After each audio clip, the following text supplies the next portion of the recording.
Este audiobook foi produzido nos estúdios dos Comunicadores Sem Fronteiras.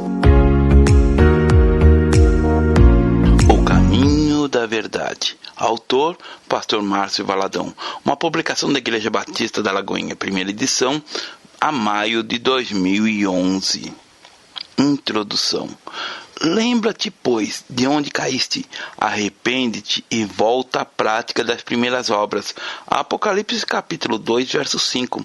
Acredito que muitos, ao caminharem por algum lugar, caíram ao chão, mas também nem mesmo se lembre de algumas quedas, pois estas podem ter acontecido na infância.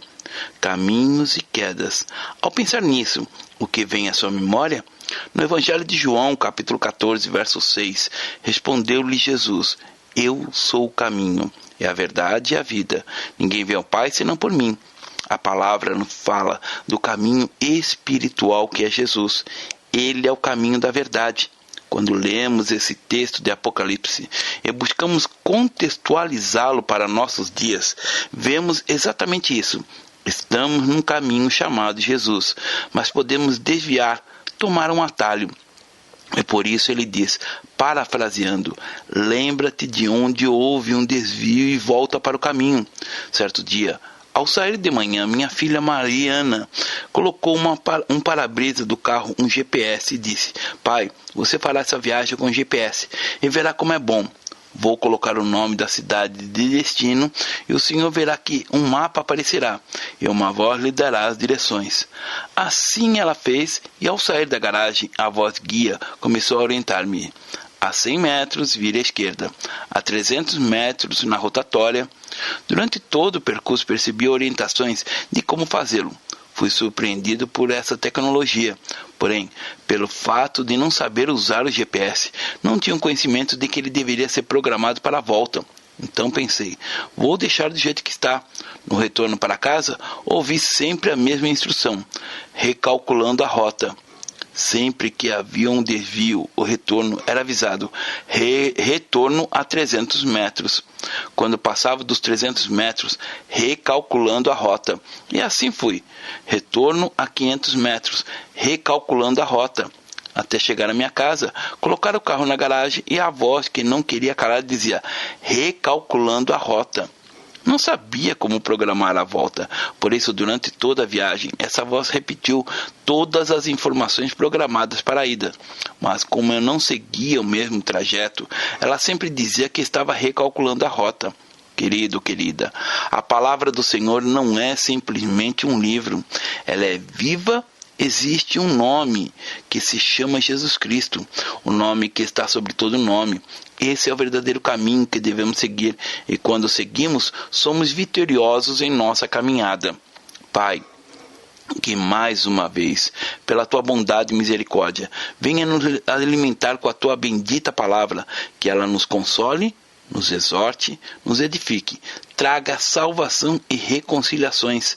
Conceda-nos, Senhor, tua sabedoria, conceda-nos unção para que possamos ser de glória em glória restaurados, transformados, para a glória do teu nome, no nome de Jesus. Amém.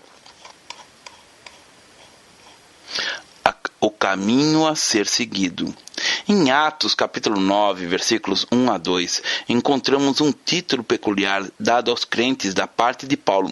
Está escrito: Saulo, respirando ainda ameaças e morte contra os discípulos do Senhor, dirigiu-se ao sumo sacerdote e lhe pediu cartas para as sinagogas de Damasco, a fim de que, caso achasse algum dos que eram do caminho, assim homens como mulheres, os levasse preso para Jerusalém.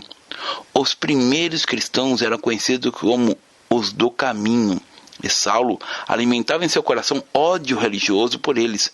No capítulo 19, versos 8 e 9 de Atos, lemos: Durante 3 meses, Paulo frequentou a sinagoga, onde falava ousadamente, dissertando e persuadindo com respeito ao reino de Deus, visto que alguns deles se mostravam empedernidos e descrentes, falando mal do caminho diante da multidão. Paulo, apartando-se deles, separou os discípulos, passando a discorrer diariamente na escola do tirano. Note que ele falava mal do caminho. Vejamos agora uma sequência de textos do livro de Atos, em que aparece a expressão caminho. capítulo 19, verso 23. Por esse tempo houve grande alvoroço acerca do caminho. No capítulo 22, a partir do versículo 4, temos o testemunho de Paulo. Aqui ele não é o que persegue, mas é o que é perseguido. Persegui este caminho até a morte, prendendo e metendo em cárceres homens e mulheres, de que são testemunhas do sumo sacerdote e todos os anciões. Destes, recebi cartas para os irmãos e ia para Damasco no propósito de trazer manietados para Jerusalém os que também lá estivessem para serem punidos. Atos capítulo 22, verso 4 e 5. Capítulo 24, verso 14. Porém, confesso-te que, segundo o caminho, a que chamam seita, assim eu sirvo ao Deus de nossos pais, acreditando em todas as coisas que estejam de acordo com a lei e nos escritos dos profetas. Verso 22. Então Félix, conhecendo mais acuradamente as coisas a respeito ao caminho, adiou a causa, dizendo: quando descer o comandante Lísias, tomarei inteiro conhecimento do vosso caso. Seguir a Jesus não é seguir uma religião, é seguir a Ele, que é o caminho, conforme ele mesmo disse: eu sou o caminho. Se alguém quer vir após mim, a si mesmo se negue, tome a sua cruz e siga-me. João capítulo 14, verso 6 e Marcos capítulo 8, verso 34. O negar-se a si mesmo fala do GPS da própria vontade. Porém, há um caminho, e este que deve ser seguido. Nós não seguimos uma doutrina, nós seguimos uma pessoa. Jesus é o caminho, que pode ser seguido por toda a pessoa. Não é preciso pernas físicas para caminhar nele, porque ele não é o caminho físico, um caminho natural, mas um caminho espiritual. Porém, muitas pessoas têm dificuldade de entender essa verdade. E, por causa disso, se perdem, caem, por trilharem outros caminhos por falta de entendimento. Lembra-te, pois, de onde caístes. Apocalipse capítulo 2, verso 5.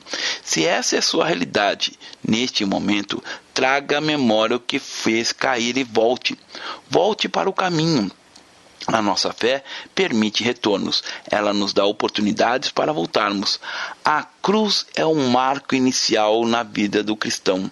Ela é o ponto de partida da caminhada, mas após essa partida, o cristão pode tomar outro caminho, outro rumo, outra direção. E quando isso acontece, o Espírito Santo avisa, fala ao coração, recalculando a rota. Isso precisa acontecer, porque nós nos tornamos insensíveis, tal como aconteceu comigo ao usar o GPS. Eu poderia apertar um botão apenas que as coisas mudariam, mas me acostumei com o som do aparelho, com aquela voz, e de teimosia ou ignorância, por não saber mexer no GPS, escutei as mesmas instruções até chegar em casa. Andando na presença de Deus. Na Bíblia encontramos a palavra caminho em muitos textos sagrados. No livro de Gênesis, capítulo 17, verso 1, lemos: quando atingiu Abraão a idade de 99 anos, apareceu-lhe o Senhor e disse: eu sou o Deus Todo-Poderoso, anda na minha presença e sê perfeito. Abraão já andava com o Senhor, já havia experimentado o cumprimento de tantas promessas, já havia tido muitas experiências com o Senhor, e aos 99 anos o Senhor aparece a ele e diz: anda na minha presença e sê perfeito.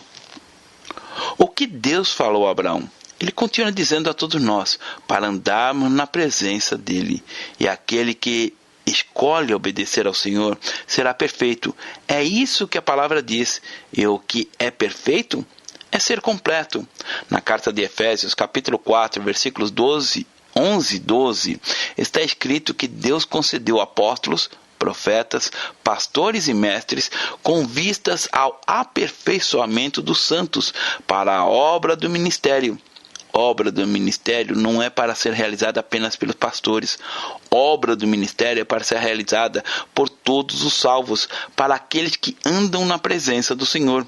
E aquele que anda na presença do Senhor vai sendo aperfeiçoado, trabalhado por Deus. Na Bíblia, temos o livro de Deuteronômio, que significa repetição da lei. É como se ele fosse a repetição dos livros de Pentateuco, Gênesis, Êxodo, Levítico e Números. Em Deuteronômio, capítulo 5, verso 33, está escrito: Andareis em todo o caminho que vos manda o Senhor, vosso Deus, para que vivais, bem vos suceda, e prolongueis os dias na terra que haveis de possuir. Este é o querer de Deus, que bem nos suceda e seja prolongado os nossos dias na terra, que haveremos de possuir. Deuteronômio capítulo 10, versículo 12, lemos: Agora, pois, ó Israel, que é que o Senhor requer de ti? Não é que temas ao Senhor teu Deus, e andes em todos os teus caminhos, e os ames, e os sirvas ao Senhor teu Deus de todo o teu coração e de toda a tua alma. Deuteronômio capítulo 13, versículo 4: Andareis após o Senhor, vosso Deus, e a Ele temereis, guardareis os vossos mandamentos, ouvireis a sua voz, a Ele servireis, e a Ele vos achegareis. Mas como vamos seguir a Deus? Em 1 Samuel capítulo 2, versículo 30, está escrito: Portanto, diz o Senhor, Deus de Israel, na verdade, dissera eu que a tua casa e a casa do teu pai andariam diante de mim perpetuamente. Porém agora, diz o Senhor, longe de mim tal coisa, porque aos que me honrarei, porém os que me desprezam serão desmerecidos. Aqui o Senhor está falando contra a casa de Eli. A história bíblica nos conta que este homem cometeu muitos erros, mas Eli tinha feito um compromisso com o Senhor, o de andar diante do Senhor perpetuamente. Muitos pais leem o texto de Provérbios, capítulo 22, verso 6, que diz: Ensina a criança no caminho que deve andar e, ainda quando for velho, não se desviará dele, e não o interpretam de maneira correta. Os pais não foram chamados para ensinar o caminho que nossos filhos devem andar. Não está escrito: ensina a criança o caminho que ela deve andar e, sim, ensina a criança no caminho. Ensinar no caminho é ensinar junto e não apenas apontar o caminho. O pai que ensina o caminho diz que o filho não pode mentir, porém ele mente. Já o pai que ensina no caminho diz para o filho que ele não pode mentir, e o filho não vê o mentindo. O pai que apenas ensina o caminho fala para o filho dizer que ele não está quando o telefone toca. Ele diz que não se pode mentir, mas ensina o filho a mentir. Ensinar no caminho é ser exemplo, é ensinar com a vida, com o testemunho, com a integridade. Eli teve tudo para escrever uma linda história, mas não o fez. Seus filhos também não. Ele e seus filhos tiveram uma morte desgraçada. Um dos netos dele chamou-se Icabode, que significa fosse a glória de Israel. Tudo isso e muito mais aconteceu porque este homem que havia sido escolhido pelo Senhor não obedeceu, conforme registrado em 1 Samuel capítulo 2, versículo 28. Eu o escolhi dentre todas as tribos de Israel para ser o meu sacerdote, para subir ao meu altar, para queimar o incenso e para trazer a estola sacerdotal perante mim. E dei à casa de teu pai todas as ofertas queimadas dos filhos de Israel. Porque pisais aos pés os meus sacrifícios e as minhas ofertas de manjares, que ordenei que me fizessem na minha moradia?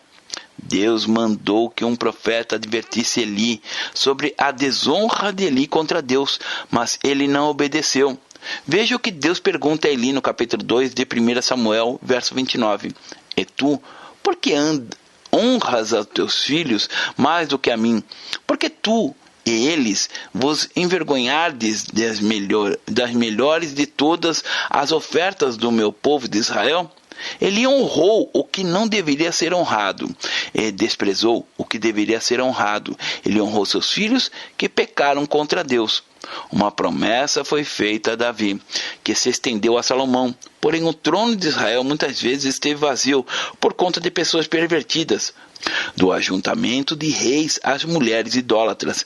Se teus filhos guardarem o seu caminho, para andarem perante a minha face fielmente, de todo o seu coração e de toda a sua alma, nunca te faltará sucessor ao trono de Israel. Esta era a vontade do Senhor. Davi se desviou, abandonou o caminho, fez coisas tão perversas, porém num certo momento ele reconheceu o erro que tinha cometido. Leia o Salmo 51 e veja o quanto Davi se arrependeu do que fez e a confissão dele diante de Deus. Davi não ficou no caminho de morte, no pecado. Ele voltou para Jesus, o verdadeiro caminho. Por isso, ele pôde ser chamado pelo Senhor de um homem segundo o meu coração. Atos capítulo 13, verso 22. O santo não é aquele que nunca se suja. Ele é aquele que sempre se lava. Ele é sensível à voz de Deus.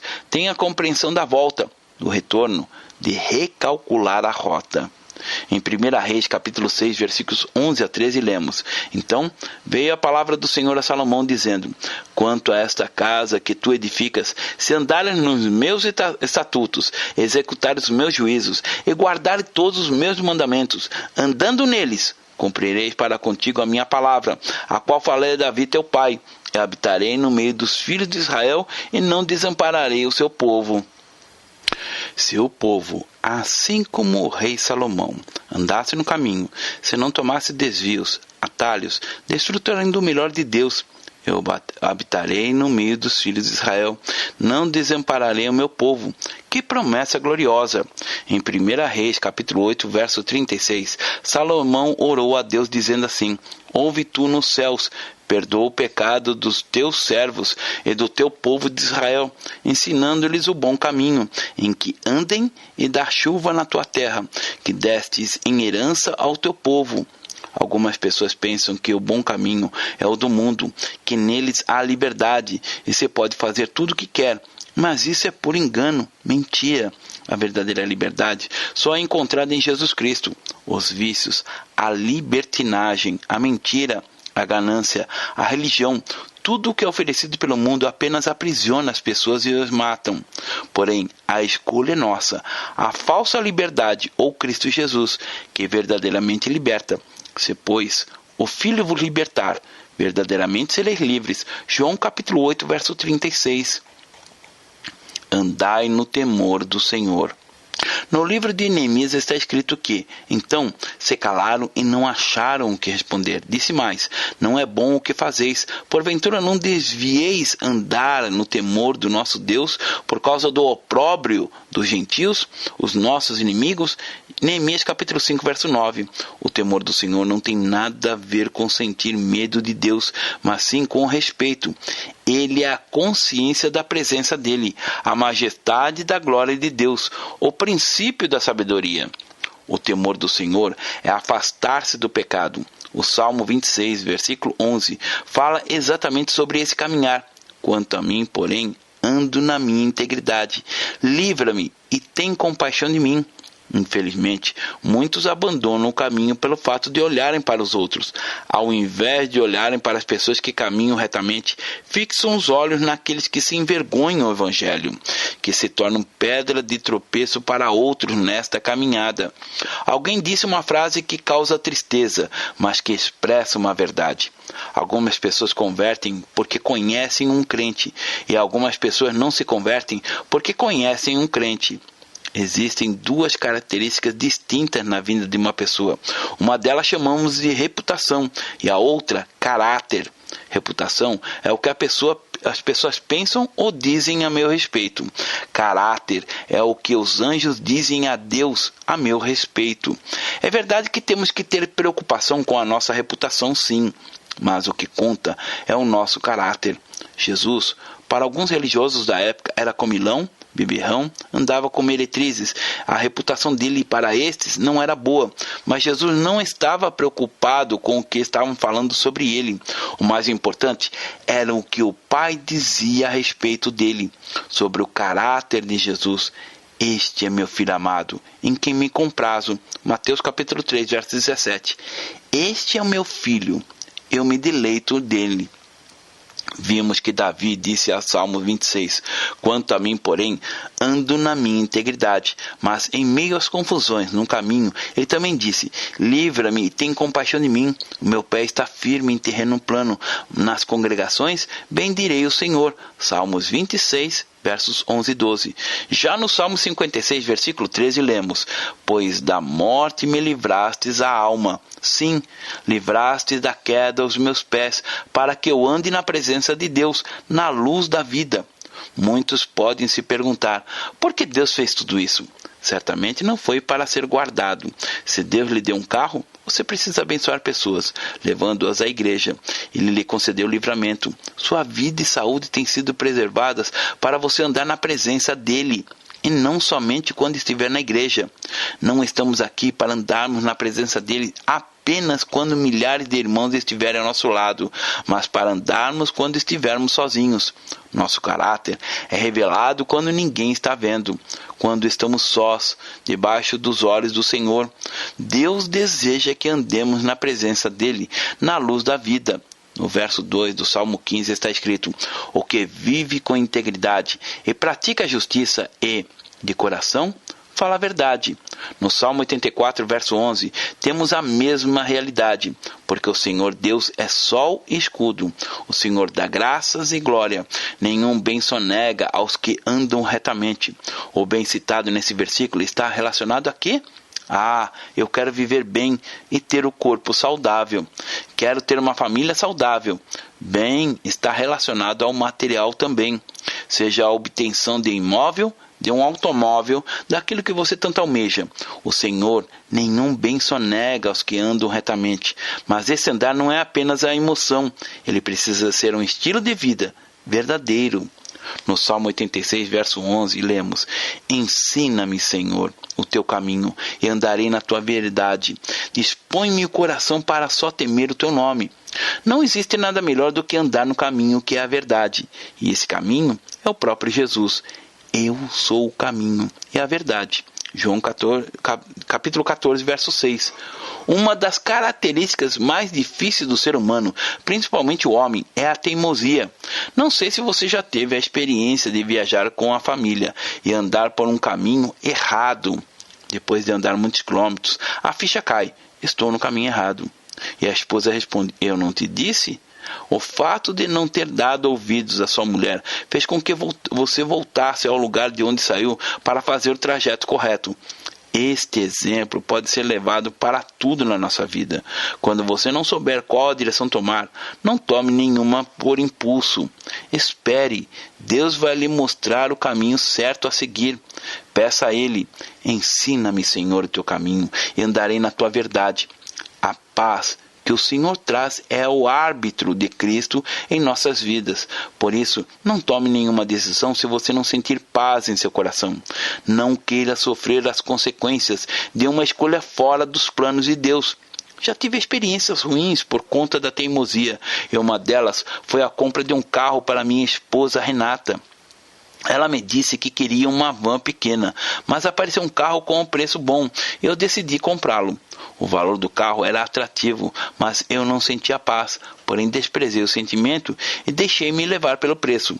Junto a um amigo, levei o veículo para ser avaliado numa concessionária, mas o funcionário fez uma vistoria superficial. Até a documentação do carro desapareceu no momento.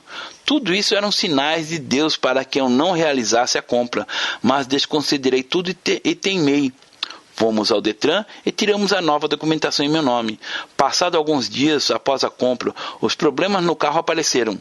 Queria vendê-lo, mas como vender um carro com tantos defeitos, tentava trocá-lo, mas também estava complicado. O carro já havia passado por muitas agências e nenhum comprador apareceu. Eu é que resolvi comprá-lo, desobedeci ao Senhor.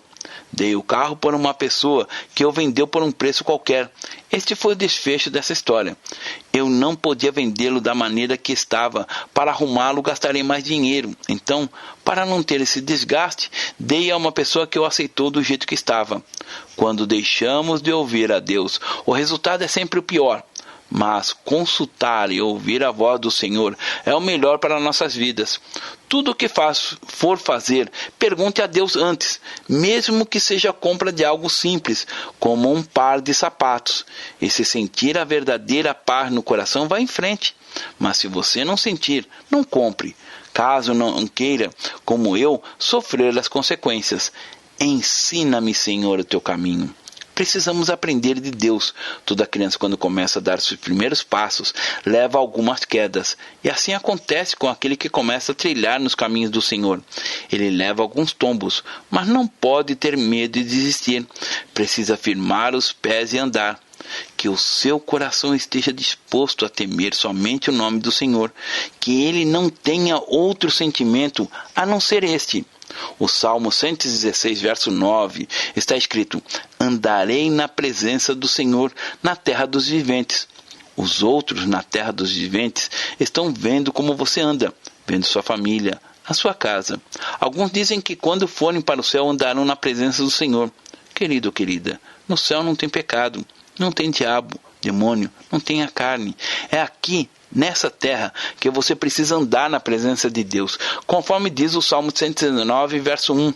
Bem-aventurados e repreensíveis no seu caminho, que andam na lei do Senhor. No verso 45, e andarei com largueza, pois empenho pelos teus preceitos. Aquele que não tem nada a esconder pode andar com liberdade pelas ruas, em qualquer lugar. Já os que andam em pecado vivem sempre se escondendo.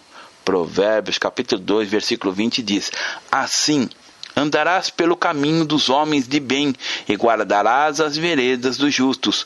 Onde os homens vão encontrar referências? Em Miqueias capítulo 4, verso 5 está escrito: porque todos os povos andam, cada um em nome do seu Deus, mas quanto a nós, andaremos em nome do Senhor nosso Deus, para todo sempre. Agora o capítulo 6, versículo 8 diz: ele te declarou, ó homem, o que é bom e o que o Senhor pede de ti, que pratiques a justiça e ames a misericórdia, e andes humildemente com o teu Deus.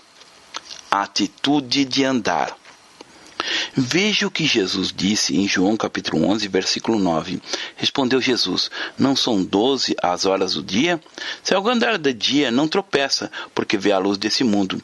Não significa que nós não podemos andar na noite, mas Jesus fala de andar na luz. Este andar na luz é transparente, é deixar ser visto, sem nenhuma área nebulosa da vida. É algo glorioso. O primeiro texto que vimos nesta mensagem foi o de Gênesis, no qual Deus disse a Abraão: anda na minha presença e ser perfeito. Na carta aos Romanos, capítulo 4, versículo 12, Paulo escreve que: e pai da circuncisão, isto é, daqueles que não são apenas circuncisos, mas também andam nas pisadas da fé, que teve Abraão, nosso pai, antes de ser circuncidado. Ele nos deixou essa mensagem para andarmos nas pisadas de Abraão, que é o pai da fé. Em Romanos capítulo 6, versículo 4, está escrito: fomos, pois, sepultados com ele na morte pelo batismo, para que, como Cristo foi ressuscitado dentre os mortos pela glória do Pai, assim também andemos nós em novidade de vida. O batismo traduz a nossa identificação com Jesus. Quando cremos que ele morreu, morremos com ele. Quando ele foi sepultado, fomos sepultados com ele. Quando ele ressuscitou, fomos ressuscitados com ele. Assim também andemos nós em novidade de vida. O que é novidade de vida? É o estilo novo de viver. É uma nova maneira de namorar, de fazer negócios, de falar, de se vestir, ou seja, os velhos hábitos errados vão sendo substituídos pelos valores de Cristo, pelos valores da palavra. É viver a verdade que está em Romanos. Agora, pois, já nenhuma condenação há para os que estão em Cristo Jesus, a fim de que o preceito da lei se cumprisse em nós, que não andássemos segundo a carne, mas segundo o Espírito. Romanos capítulo 8, verso 1 a 4. Andar segundo a carne é perceber o mundo natural com os sentidos naturais. É ouvir, cheirar, paladar, tocar. Este andar confia apenas nos 5 sentidos. Já aquele que anda em novidade de vida deixa-se ser guiado pelo Espírito Santo. E aqueles que são guiados pelo Espírito são filhos de Deus, conforme a palavra diz. Romanos capítulo 8, verso 14. O Espírito somente nos guia no caminho que o Senhor sonhou, dentro do propósito que Deus tem para a sua vida. Andemos dignamente, como em pleno dia, não em orgias e bebedices, não em pudícies e dissoluções, não em contendas e ciúmes, mas revestivos do Senhor Jesus Cristo, e nada disponhais para a carne no tocante às suas concupiscências. Romanos capítulo 13, verso 13 e 14.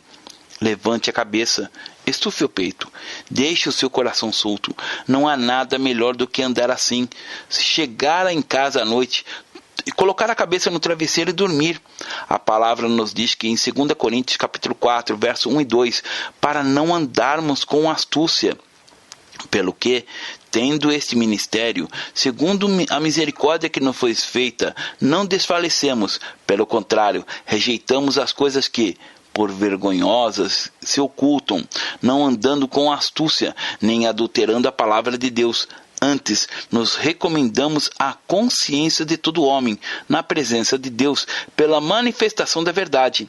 Agora, 2 Coríntios capítulo 5, verso 7 diz, visto que andemos por fé, e não pelo que vemos. O modo de andarmos diz tudo sobre nós, porque ele é exercido em cima da fé, e não por aquilo que nós vemos, pois o que vemos não é real. Se há um enfermo diante dos nossos olhos, podemos fazer uma reza, uma oração decorada, ou impor as mãos sobre ele, gerando pela fé a cura, a restauração dessa pessoa. E o que é fé? Fé é a certeza das coisas que se esperam, é a convicção dos fatos que não se veem. Hebreus capítulo 11, verso 1. Andar por fé é crer exatamente nesta realidade. É chamar à existência as coisas que não são como se fossem. Romanos capítulo 4, verso 17. Minha filha Ana Paula não podia ter filhos, mas eu plantei no quintal da minha casa uma jabuticabeira para que o filho dela pudesse subir e apanhar os frutos.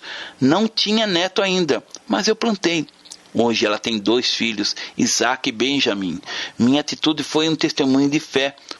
O médico pode trazer um atestado dizendo que não tem jeito, é o fim. O atestado é válido? Cientificamente falando, sim, mas a última palavra é do Senhor. Por isso, você deve exercitar a sua fé, pois Ele chama à existência as coisas que não são como se fossem. Uma moça me convidou para celebrar o casamento dela. Respondi que seria uma honra e perguntei o dia. Ela me respondeu, eu não sei. Como é que você não sabe? Perguntou ela. Ela disse, eu não tenho noivo nem namorado, mas eu estou convidando o Senhor para celebrar meu casamento. Isso é fé. Vejamos agora alguns textos sagrados que nos ensinam a andar em novidade de vida pela fé. Gálatas capítulo 5, verso 16, lemos, digo, porém, andai no Espírito, e jamais satisfarei as concupiscências da carne. Andar no Espírito é ser guiado pelo Espírito, mas quando você deixa de ser guiado pelo Espírito, você sofre as consequências. Compra carro estragado. Verso 25. Se vivermos no Espírito, andemos também no Espírito. Efésios capítulo 2, verso 10 diz, pois somos feituras dele, criados em Cristo Jesus para boas obras, as quais Deus de antemão preparou para que andássemos nela. Efésios capítulo 4, versos 1 a 3 diz, rogo-vos, pois eu, o prisioneiro do Senhor, que andeis de modo digno da vocação a que fostes chamados, com toda humildade e mansidão, com longanimidade, suportando-vos uns aos outros em amor, esforçando-vos diligentemente por preservar a unidade do Espírito no vínculo da paz. Efésios capítulo 5, verso 2 diz, e andai em amor, como também Cristo nos amou e se entregou a si mesmo por nós, como oferta e sacrifício a Deus em aroma suave. Andai em amor, onde você passar vai deixar marcas de amor. Verso 8, pois outrora éreis trevas, porém agora sois luz no Senhor, andai como filhos da luz. Verso 15 e 16, portanto, vede prudentemente como andais, não como nécios, e sim como sábios, remindo o tempo, porque os dias são maus.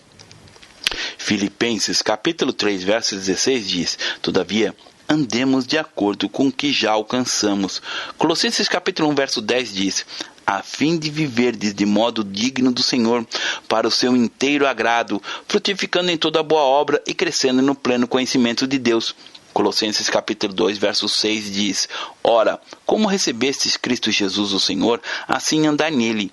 Existem pessoas que recebem a Jesus apenas como curador. Outros veem Jesus apenas como um abençoador. Outros veem Jesus apenas como mestre. Sim, Jesus é tudo isso. Contudo, temos que recebê-lo como Senhor. A palavra Senhor na língua grega é Kyrios, que significa dono, soberano, máxima autoridade, chefe, pois quando ele verdadeiramente se torna Senhor da vida, ele será o curador, o abençoador e tudo mais, pois Ele é tudo. Ele é o ponto-chave do modo como recebestes o Senhor Jesus. Andai nele. Como eu devo andar? Como eu devo caminhar com Ele? Vendo como o Senhor, o soberano da minha vida. Colossenses capítulo 4, verso 5 diz: portai-vos com sabedoria para com os que estão de fora. Aproveitai as oportunidades. 1 Tessalonicenses capítulo 2, verso 12 diz: exortamos, consolamos e admoestamos para viverdes por modo digno de Deus, que vos chama para o seu reino e glória. 1 Tessalonicenses capítulo 4, verso 11 e 12 diz: e a diligenciardes por viver tranquilamente, cuidar do que é vosso e trabalhar com as próprias mãos, como vos ordenamos, de modo que vos porteis com dignidade para com os de fora, e de nada venhais a precisar. Em 1 João capítulo 2, verso 6 diz: aquele que diz que permanece nele, esse deve também andar assim como ele andou. Em 2 João capítulo 2, verso 6, diz: e o amor é este, que andemos segundo os seus mandamentos. Esse mandamento, como ouviste desde o princípio, é que andeis nesse amor. Em 3 João, versículo 4, diz: não tenho maior alegria do que esta, a de ouvir que meus filhos andam na verdade. Se você me perguntar qual será a minha maior alegria, eu gostaria de dizer também esta: ver cada uma das minhas mais de 46 mil ovelhas da Lagoinha andando na verdade, amando ao Senhor. Conclusão: a vida só tem sentido quando andamos no caminho. Nossa fé não tem atalhos. Ela é o único caminho, Jesus Cristo. Ela é marcada pelos recomeços, porque o Senhor nos oferece uma nova oportunidade. Ele recalcula a rota. No início dessa mensagem, contei-a da experiência que tive com o GPS. Eu voltei para casa ouvindo as mesmas instruções da ida. Retorno a 300 metros. Retorno à esquerda. Tudo isso aconteceu porque eu estava retornando à origem. Existem apenas 3 pessoas que sabem se você está no caminho ou não: Deus, você e Satanás. Vocês sabem por onde os seus pés têm andado. A nossa fé não é uma religião, é um relacionamento com Ele. Quem sabe você é alguém que começou a andar tão bem com o Senhor, mas tomou um atalho. A palavra diz: lembra-te, pois, de onde caístes. Lembra-te de como você tomou aquele atalho. Arrepende-te e volta. Como o filho pródigo deixou o caminho, que era a casa do pai, e tomou o caminho de uma terra longínqua, mas voltou, refez toda a caminhada e foi recebido pelo pai. Deus está de braços abertos para receber você. Em João capítulo 14, verso 6 diz: Jesus diz: eu sou o caminho, é a verdade e a vida. Ninguém vem ao Pai senão por mim. Jesus não é um caminho, Ele é o caminho. Para chegar a um lugar conhecido, certamente você sabe dos atalhos que pode tomar, mas para chegar a Deus só há uma porta, que não é uma opção entre as opções, é Jesus, o único caminho. Deus abençoe. Pastor Márcio Valadão. Jesus te ama e quer você. Primeiro passo: Deus o ama e tem um plano maravilhoso para a sua vida, porque Deus amou o mundo de tal maneira que deu seu Filho unigênito para todo aquele que nele crê não pereça, mas tenha vida eterna. João capítulo 3, verso 16. Segundo passo: o homem é pecador e está separado de Deus, pois todos pecaram e carecem da glória de Deus. Romanos capítulo 3, verso 23, parte B. Terceiro passo: Jesus é a resposta de Deus para o conflito do homem. Respondeu-lhe Jesus: eu sou o caminho e a verdade e a vida. Ninguém vem ao Pai senão por mim. João capítulo 14, verso 6. Quarto passo: é preciso receber a Jesus em nosso coração. Mas a todos quanto receberam, deu-lhes o poder de serem feitos filhos de Deus, a saber, aos que crerem em seu nome. João capítulo 1, verso 12, parte A. Se com tua boca confessares Jesus como Senhor e, em teu coração, credes que Deus o ressuscitou dentre os mortos, será salvo. Porque com o coração se crê para a justiça e com a boca se confessa a respeito da salvação. Romanos capítulo 10, verso 9 e 10. Quinto passo: você gostaria de receber a Cristo em seu coração? Faça essa oração de decisão em voz alta. Senhor Jesus, eu preciso de Ti. Confesso-te o meu pecado de estar longe dos Teus caminhos. Abra a porta do meu coração e Te recebo como meu único Salvador e Senhor. Te agradeço porque me aceita assim como eu sou e perdoa o meu pecado. Eu desejo estar sempre dentro dos Teus planos para a minha vida. Amém? Sexto passo, procure uma igreja evangélica próxima à sua casa. Nós estamos reunidos na Igreja Batista da Lagoinha, Rua Manuel Macedo, 360, bairro São Cristóvão, Belo Horizonte, Minas Gerais. Nossa igreja está pronta para lhe acompanhar nesse momento tão importante da sua vida. Nossos principais cultos são realizados aos domingos. Ficaremos felizes com sua visita. Uma publicação da Igreja Batista da Lagoinha, Gerência de Comunicação, www.lagoinha.com.